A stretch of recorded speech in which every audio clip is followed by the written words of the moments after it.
ज़कात अदा करने के लिए नहीं रोकता, आपको इस्लामी शरीयत पर अमल करने के लिए नहीं रोकता, कोई नहीं रोकता आपको। यह आज़ादी है आपके साथ।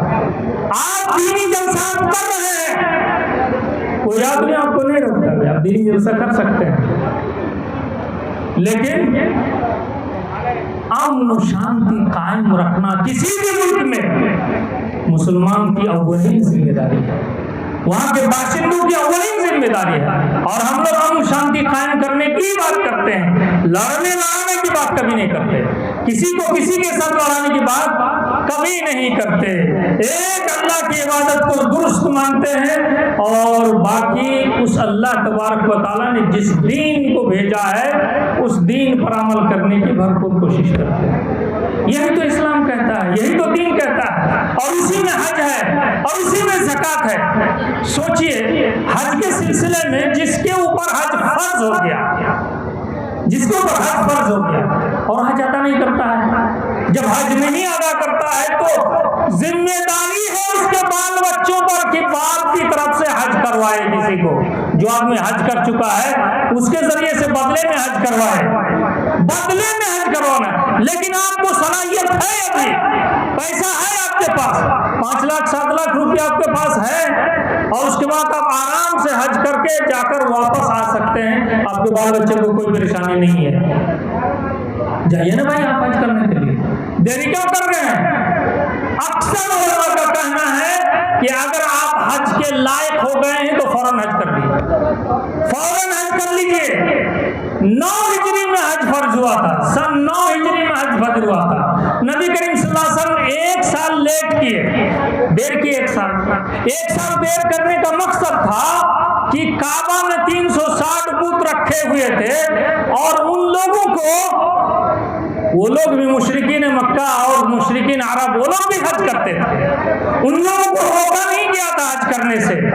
लेकिन 9 हिजरी में हजरत अबू बकर सिद्दीक और हजरत अली रज़ी अल्लाह ताला अन्हुमा को नबी करीम सल्लल्लाहु अलैहि वसल्लम ने अमीर हज बनाकर भेजा कि जाओ और सूरह बरात की आयतें पढ़कर सुना दो कि इस साल के बाद और मुशरिक वहाँ हज नहीं करेगा। अगर हज कोई करेगा तो मोमिन ही करेगा, एक मोमिन ही हज कर सकता है, मुशरिक हज नहीं कर सकता।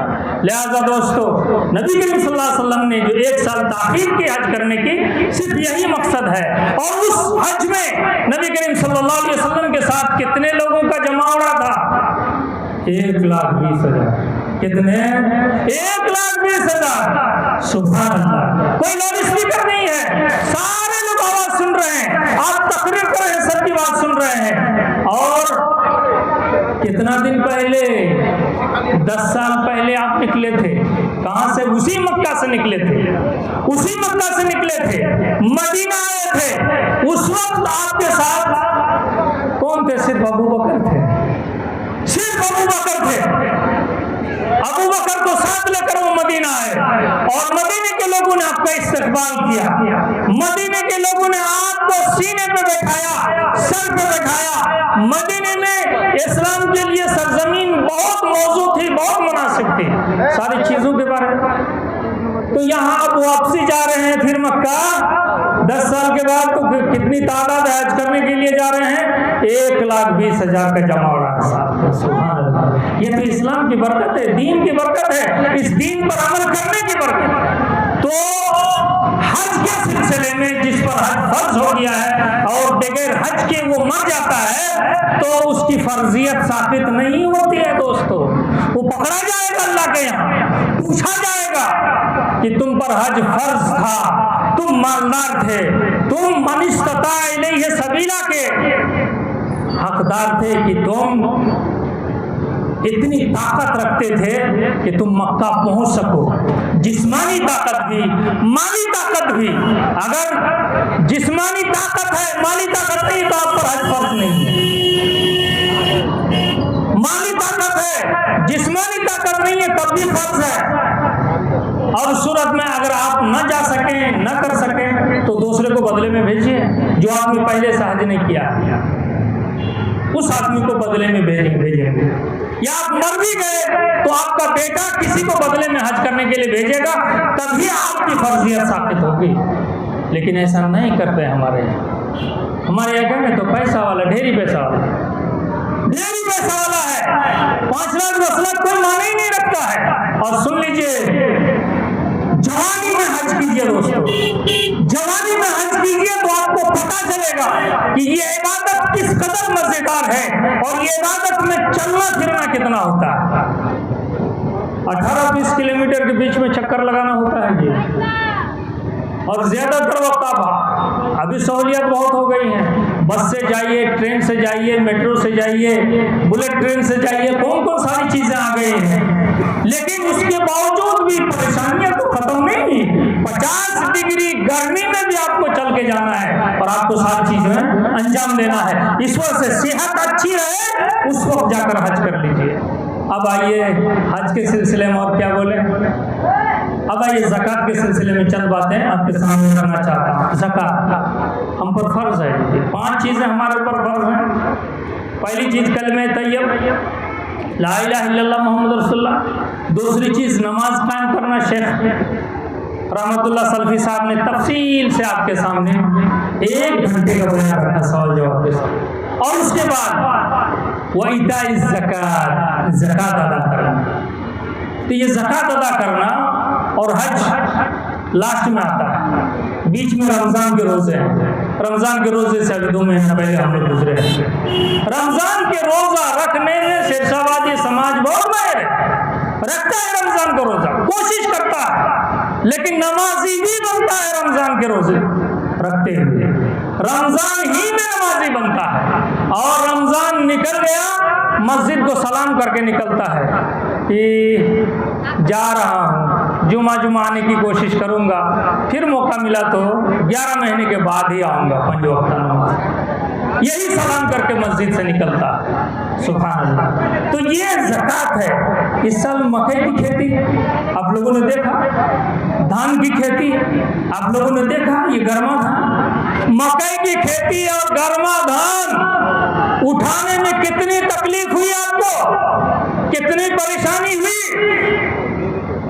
और कितनी तबाही आई, आप खुद बयान कर सकते हैं कि मकई उठाने में और धान उठाने में कितनी परेशानियां हुई, आप खुद बयान कर सकते हैं। और आपने एक बार भी सुना, एक बार भी समझा, एक बार भी कोशिश की कि ये सब परेशानियां क्यों हैं। पिछले साल अल्लाह ने बारिश नहीं दी थी, मकई को समेटा आपने, अच्छी कीमत भी मिली, रेट अच्छा मिला, दाना भी अच्छा हुआ, घर में सब कुछ आ गया, और आपने ज़कात निकाले बगैर मकई को बेच दिया। बड़ा वाला प्लॉट 3 बीघा का था, ढेर मकई हुआ, महाजन को सब दे दिया, बेच दिया। बड़ा ग्राहक था, बेच दिया, सब बेच दिया। क्यों बेच रहे हैं? क्योंकि वो बेटी की शादी है, फला है और फला है। दूसरा प्लॉट में था, उसको भी लाया, फिर बेच दिया। अरे भाई आपको ज़कात भी निकालना है ना, ज़कात निकालना है। 95 किलो आपका है और 5 किलो गरीबों का हक है। वो 5 किलो आप नहीं निकालते हैं तो 95 किलो भी आपका बर्बाद। अल्लाह ने फरमाया, अल्लाह के रसूल से, खुज़ मिन अम्वालिहिम सदक़तन, उनके माल से ज़कात लीजिए तो तहहिरुहुम, आप माल वाले को भी पाक करेंगे और उस ज़कात के माल को भी पाक करेंगे, दोनों पाक, दोनों पाक। अगर आप ज़कात नहीं निकालते हैं तो दोनों ना पाक। ये परेशानी है हमारे साथ दोस्तों।